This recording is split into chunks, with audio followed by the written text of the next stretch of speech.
নমস্কার, আমি ডক্টর বোধিসত্ত্ব খান চলে এসেছি সহজ শেয়ার বাজারের আরেকটি নতুন এপিসোড নিয়ে। প্রিয় বন্ধুরা, আশা করি সবাই ভালো আছেন এবং সুস্থ আছেন। যুদ্ধের যে কি সাংঘাতিক এফেক্ট হতে পারে সেটা তো বিগত এক মাস ধরেই আমরা বুঝে চলেছি, এবং এমন ধরনের সমস্ত সেক্টর রয়েছে যেটা যুদ্ধের আগে ভাবাই যেত না যে সেগুলো এফেক্টেড হতে পারে। যুদ্ধ লাগলে তেলের ক্রাইসিস বাড়ে, এটা বহু বছর আগে থেকেই আমরা জানি। কিন্তু যদি ক্রাইসিস বৃদ্ধি হয়, যদি তেলের অভাব হয়, যদি গ্যাসের অভাব হয়, এবং মধ্যপ্রাচ্যে ইরান বনাম আমেরিকা যে যুদ্ধ চলছে সেটা যদি প্রলম্বিত হয়, আর কোন কোন সেক্টর এফেক্টেড হতে পারে সেটা ধীরে ধীরে বেরিয়ে আসছে এবং সেটা আমাদের চমকে দিচ্ছে। একটা জিনিস তো এখন নিশ্চিন্ত আমাদের হয়ে যাওয়া উচিত, যুদ্ধ লাগলে বিশ্বের এমন কোনো সেক্টর নেই এই মুহূর্তে যেটা নেগেটিভলি এফেক্টেড হবে না, এটা নিশ্চিন্ত থেকে যান। কেন বলছি এ কথা, সেই আলোচনাই আজকের করব। এতদিন আমরা এলএনজি ক্রাইসিস নিয়ে ডিল করছিলাম, এলপিজি ক্রাইসিস নিয়ে ডিল করছিলাম, ক্রুড অয়েল পাবো কি পাবো না সেটা নিয়ে চিন্তার মধ্যে পড়েছিলাম। যে সেক্টরগুলো আমরা ধর্তব্যের মধ্যেই আনিনি এবং অত্যন্ত ক্রিটিক্যাল সেক্টর, যেটা ছাড়া বিশ্ব লিটারালি মুভমেন্টই বন্ধ হয়ে যাবে, সেই সেক্টরগুলো এবার এফেক্টেড হতে চলেছে। এবং তার পিছনে যে গ্যাসটি ক্রাইসিসের কারণ হয়ে দাঁড়িয়েছে সেটা হচ্ছে হিলিয়াম। হিলিয়াম গ্যাস কি? একটি ইনার্ট গ্যাস, যেটা কোনো ধরনের অন্যান্য গ্যাসের সঙ্গে বা অন্যান্য সলিড সাবস্টেন্সের সঙ্গে রিয়্যাক্ট করে না, যেরকম জেনন, যেরকম আর্গন। এই হিলিয়াম গ্যাসের উপযোগিতা এখন আমাদের আরো আতঙ্কের মধ্যে ফেলেছে। এই হিলিয়াম গ্যাস এটা ন্যাচারাল রিসোর্সেস, এই গ্যাস তৈরি করার ক্ষমতা বা টেকনোলজি এখনো মানব সভ্যতা বের করতে পারেনি। এবং হিলিয়াম গ্যাস এমন একটা গ্যাস যেটা প্রকৃতির মধ্যে একবার ছেড়ে দিলে সেইটা স্পেসে চলে যায়, সেটা রিকভার করা সম্ভব হয় না। এবং এই প্রাকৃতিক গ্যাস বিশ্বে অত্যন্ত কম পরিমাণ রয়েছে এবং মেজরিটি রয়েছে, অর্থাৎ যারা উৎপাদন করে মাত্র 4টি দেশ। বিশ্বের যত হিলিয়াম উৎপাদন হয় তার 1/3 অংশ কেবল তৈরি করে একটি মাত্র দেশ, সেই দেশটির নাম কাতার। 33% হিলিয়াম গ্যাস উৎপাদন করে কাতার। লাস রাফা থেকে তৈরি করে এই গ্যাস। লাস রাফা বন্ধ হয়ে গিয়েছে, তার কারণ ইরান তারা ড্রোন ছুড়ে তাদের এই প্রোডাকশন ফ্যাসিলিটি বন্ধ করে দিয়েছে। কোন ক্রাইসিসটা যেটা তৈরি হয়েছে সেটা বিশ্বের সমস্ত তাবর দেশকে ভাবাচ্ছে। প্রথম কথা বলে দিই যে কাতার বিশ্বের 33% হিলিয়াম গ্যাস প্রডিউস করে বটে, কিন্তু বিশ্বের সবচেয়ে বেশি হিলিয়াম গ্যাস কাদের হাতে রয়েছে জানেন? সেটা হচ্ছে America, United states of America. সুতরাং যখন গোটা বিশ্ব কাঁদছে ইসরায়েল এবং আমেরিকার আগ্রাসনের ফলে, তখন আমেরিকা হাসছে। আরেকটি দেশ তারাও হাসছে, রাশিয়া। যে কারণগুলোর জন্য রাশিয়া বা আমেরিকা চায় না এই যুদ্ধ বন্ধ হোক, কারণ এই দুটি দেশ দারুণ বেনিফিশিয়ারি। এই যুদ্ধ যত বেড়ে যাবে সময়কাল, তত এই দুটি দেশ লাভ করে যাবে। বিশ্বের 4টি দেশ যারা সবচেয়ে বেশি হিলিয়াম উৎপাদন করে, সেটা ডেফিনেটলি কাতার, আমেরিকা 3 নম্বর আলজেরিয়া এবং 4 নম্বর রাশিয়া। বিপদ তো একা আসে না, বিপদ সঙ্গী সাথীকে নিয়ে আসে। ওয়াল স্ট্রিট জার্নালে কালকে একটা খবর বেরিয়েছে, এছাড়া মধ্যপ্রাচ্য, ইসরায়েল, বিভিন্ন সংবাদপত্রে একটি খবর বেরিয়েছে যেটা অশনি সংকেত। ইসরায়েল রাশিয়াকে আক্রমণ করেছে, সরাসরি না, ঘুরপথে আক্রমণ করেছে। আপনারা প্রত্যেকেই জানেন যে ইরান এবং রাশিয়ার মধ্যে একটি বিশাল হ্রদ রয়েছে যার নাম ক্যাসপিয়ান সি।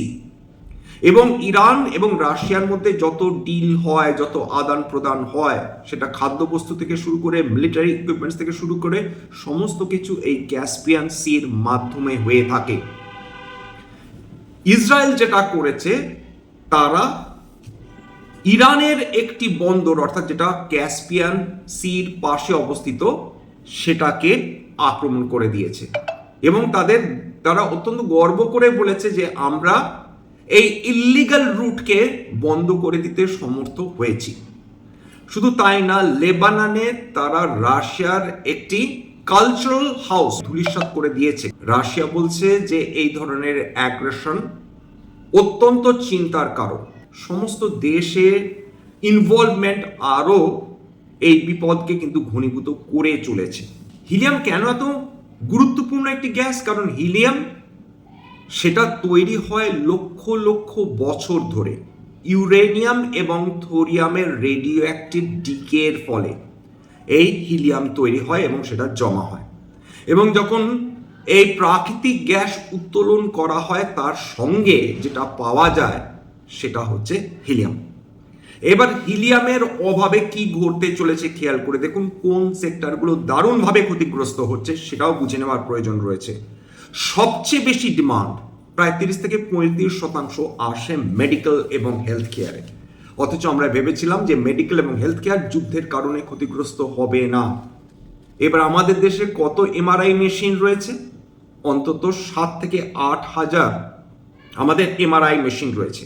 এমআরআই মেশিনগুলো ভীষণ গরম হয়ে যায় এবং সেটা সাধারণ কোনো কুলেন্ট দিয়ে সেটাকে ঠান্ডা করা যায় না। তার জন্য প্রয়োজন হয় হিলিয়াম গ্যাসের, যেটা নিয়ার 0 ডিগ্রির কাছে নামিয়ে আনা হয়, অর্থাৎ -260 ডিগ্রির কাছাকাছি নামিয়ে আনা হয় এবং সেই হিলিয়াম দিয়ে এই এমআরআই মেশিনগুলোকে ঠান্ডা করা হয়।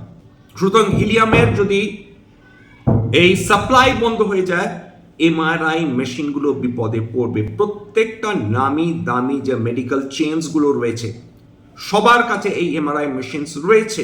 এছাড়া রেসপিরেটরি থেরাপিতে ইউজ করা হয় হেলিঅক্স বলে হিলিয়াম এবং অক্সিজেনের একটা সংমিশ্রণ। ল্যাপ্রোস্কোপির সার্জারির ক্ষেত্রে কার্বন ডাইঅক্সাইডকে এখন রিপ্লেস করেছে হিলিয়াম। 2 নম্বর সেক্টর ইলেকট্রনিক্স এবং সেমিকন্ডাক্টর ম্যানুফ্যাকচারিং। অথচ এইগুলো আমাদের ভবিষ্যতের সেক্টর, এগুলো আমাদের ফিউচারকে সিকিউর করবে। সবচেয়ে ফাস্ট গ্রোয়িং সেক্টর এটা সেমিকন্ডাক্টর চিপস তৈরি হয়, যেগুলো ব্যবহার করা হয় mobile, tablets, missiles, artificial intelligence chips বা সেমিকন্ডাক্টর চিপস। এই সেমিকন্ডাক্টর চিপস বিশেষ করে সেখানে একটা ইনার্ট অ্যাটমসফিয়ারের তৈরি করার প্রয়োজন রয়েছে। হিলিয়াম সেই কাজটা করে থাকে। ভারতবর্ষ সম্প্রতিকারে সেমিকন্ডাক্টর ফ্যাব্রিকেশন প্ল্যান্টস তৈরি করছে এবং সেখানে হিলিয়ামের প্রয়োজনীয়তা রয়েছে 3D প্রিন্টিং এর জন্য, প্লাজমা ইচিং এর জন্য, অক্সিডেশনকে প্রিভেন্ট করার জন্য হিলিয়ামের প্রয়োজন রয়েছে। অর্থাৎ হিলিয়াম ছাড়া সেমিকন্ডাক্টর চিপস বানানো লিটারালি অসম্ভব হয়ে পড়বে। ফাইবার অপটিক্স কেবল, হাই স্পিড ইন্টারনেটের কথা আমরা যেগুলো বলি, 5G 6G যেগুলোর কথা বলি, সেখানে একটা স্পেসিফিক সায়েন্টিফিক টার্ম রয়েছে পারফর্ম স্ট্রেচিং এবং কুলিং এর জন্য হিলিয়ামের প্রয়োজন রয়েছে। কিছু কিছু হার্ড ডিস্ক রয়েছে যেটা হিলিয়াম দিয়ে ভর্তি করা থাকে, সেগুলো ফাস্টার, কুলার এবং বেশি স্টোরেজ ক্যাপাসিটি সেগুলো দিতে সক্ষম হয় মানুষকে। সেইগুলো এখন বিপদে পড়তে চলেছে যদি এই যুদ্ধ প্রলম্বিত হয়, যদি কাতারের লাস্ট রাফা টার্মিনাল বন্ধ থাকে মাসের পর মাস। 3 নম্বর এরোস্পেস এবং স্পেস। যত রকেট ফুয়েল ট্যাঙ্কস রয়েছে সেগুলো প্রেশারাইজ করার জন্য, পার্জ করার জন্য অর্থাৎ পরিষ্কার করার জন্য, হাইড্রোজেন অক্সিজেন ফুয়েল থেকে সমস্ত বাবল মুভ করার জন্য অর্থাৎ বুদবুদ রিমুভ করার জন্য, নইলে এগুলো এক্সপ্লোড করে যাবে, হিলিয়ামের প্রয়োজন রয়েছে। এছাড়া যে স্যাটেলাইট আমাদের আকাশে ঘুরে বেড়াচ্ছে, ইন্ডাস্ট্রিয়াল ম্যানুফ্যাকচারিং, ওয়েল্ডিং এ কাজে লাগছে, লিক ডিটেকশন সব কিছুতে লাগবে। এসি, পাইপলাইন্স, জাহাজ, কোনো অতি সূক্ষ্ম ফুটো রয়েছে কিনা সেটা বোঝার জন্য হিলিয়ামের প্রয়োজন রয়েছে। ক্রিস্টাল গ্রেইন, সিলিকন ওয়েফার্স তৈরি করার ক্ষেত্রে, হিট ট্রিটমেন্ট, কোয়েঞ্চিং সমস্ত কিছুতে হিলিয়ামের প্রয়োজন রয়েছে। 5 নম্বর সায়েন্টিফিক রিসার্চ এবং ক্রায়োজেনিক্স। যে ক্রায়োজেনিক ইঞ্জিনসগুলো রয়েছে রকেটে ব্যবহার করা হয়, বিশেষ করে পার্টিকেল এক্সেলারেটরস যেটা সার্নে ব্যবহার করা হয়, large hadron collider, quantum computing যেটা আমাদের ভবিষ্যতের কম্পিউটিং হয়ে উঠতে চলেছে, ট্র্যাডিশনাল কম্পিউটিংকে একেবারে রিপ্লেস করে দেওয়ার কথা বলছে।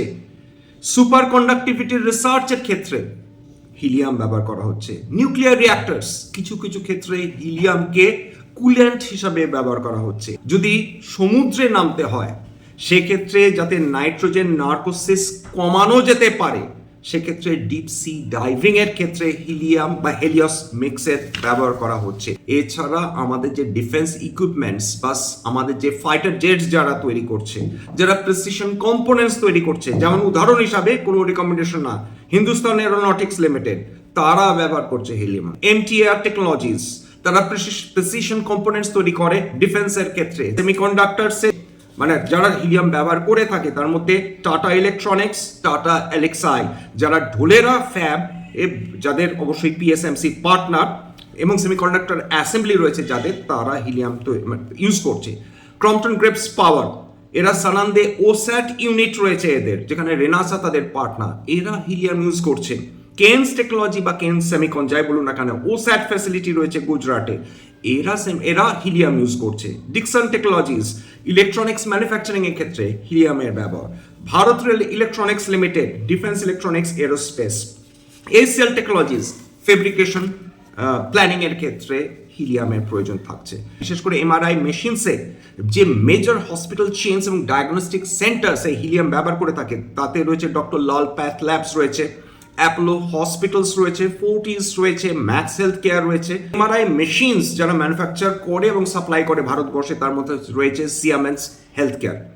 ইন্ডিয়া, ভারতবর্ষের নিজস্ব তো কোনো হিলিয়াম প্রোডাকশন নেই। ভারতবর্ষের 100% হিলিয়াম ইম্পোর্ট করা হয়, এবং মোস্টলি কাতার, ইউনাইটেড স্টেটস এবং রাশিয়া থেকে। হিলিয়াম বিশ্বের বিভিন্ন দেশে 35 থেকে 100% অবধি দাম বেড়ে গেছে, পার ইউনিট কস্টের কথা বলছি।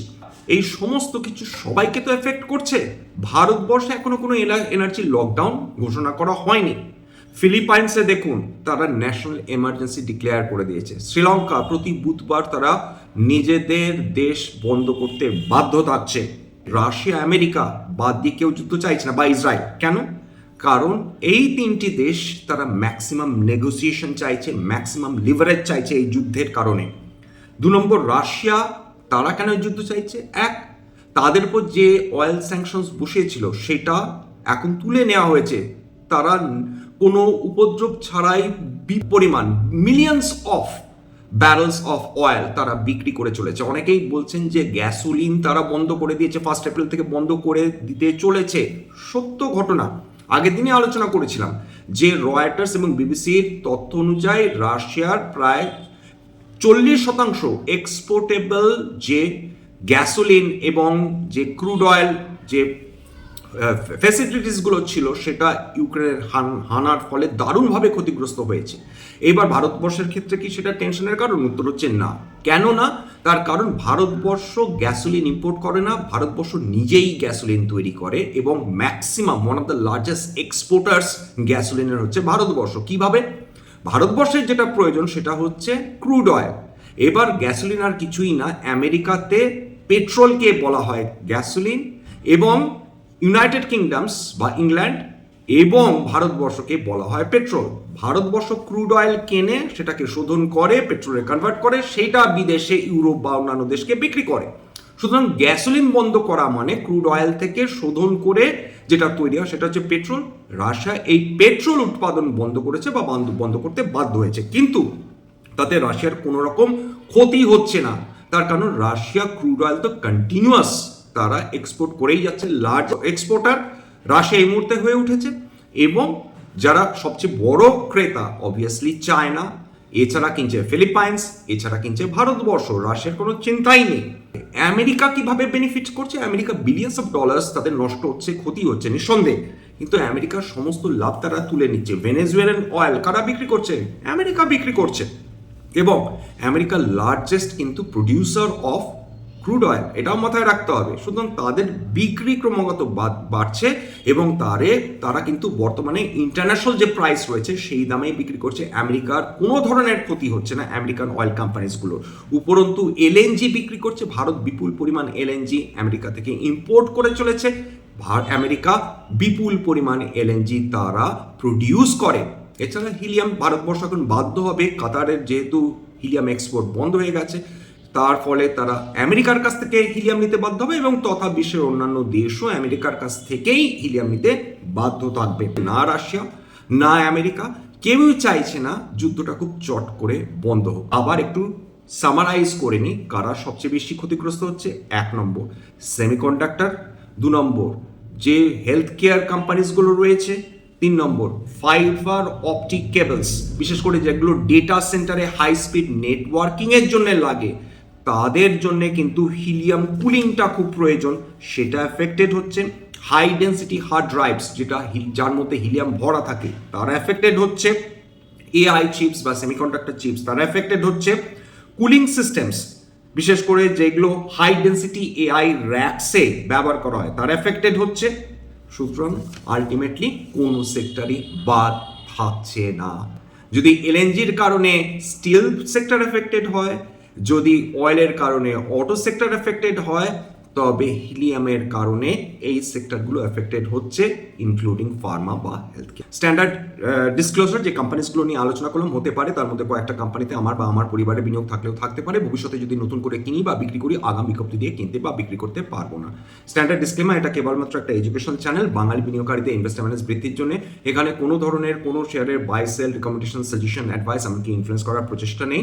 আমার কথা শুনে যদি কোনো শেয়ারে বাই সেল সিদ্ধান্ত নেন, ক্ষতির মুখোমুখি হতে পারেন। সুতরাং সবসময় একজন সেবি রেজিস্টার্ড ইনভেস্টমেন্ট অ্যাডভাইসারের পরামর্শ নেওয়ার চেষ্টা করবেন বা নিজে ডিউ ডিলিজেন্স করবেন, সেক্ষেত্রে আপনারা উপকৃত হলেও হতে পারেন। যদি এই ধরনের এপিসোড আপনাদের ভালো লাগে, প্লিজ লাইক দেবেন, প্লিজ সাবস্ক্রাইব করবেন এবং যদি সত্যি মনে হয় আমার বাঙালি ভাই বোনদের জীবনে একটুখানি ভ্যালু অ্যাড করতে পেরেছি, প্লিজ নিজের গ্রুপে শেয়ার করে দেওয়ার চেষ্টা করবেন। আজকের জন্য নমস্কার।